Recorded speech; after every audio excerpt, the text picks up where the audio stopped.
বিদেশে ভর্তি এবং ক্যারিয়ার উন্নয়ন নিয়ে কাজ করা পরামর্শকদের সঙ্গে অ্যাডমিশন পোর্টাল ব্যবস্থাপকদের উন্মুক্ত সংলাপ অনুষ্ঠিত হয়েছে।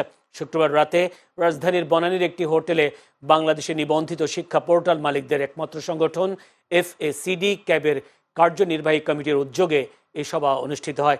এতে সংগঠনের সদস্যরা অংশ নেন। বক্তারা বলেন, বর্তমানে সংগঠনটি একাধিক স্থানীয় আন্তর্জাতিক শিক্ষা পোর্টালের কার্যক্রম পরিচালনা করছে। এসব পোর্টালের কার্যক্রম তদারকি ও আন্তঃসীমান্ত শিক্ষা ব্যবস্থাপনা আরও সুশৃঙ্খল করতে পরামর্শকদের কেন্দ্রীয় নিয়ন্ত্রক সংস্থা FACD ক্যাব একটি স্থায়ী ও নিবেদিত কমিটি গঠনের মাধ্যমে আরও এগিয়ে যাবে বলে প্রত্যাশা করেন তারা। এছাড়া শিক্ষা পরামর্শদাতা ও B2B কোম্পানি উভয় পক্ষের অধিকার ও স্বার্থ সংরক্ষণে ভূমিকা রাখবে এবং পারস্পরিক সহযোগিতামূলক একটি টেকসই ইকোসিস্টেম গড়ে তুলবে বলেও প্রত্যাশা তাদের। আপনারা একসাথে ইন্ডাস্ট্রিকে ক্লিন করতে চাই।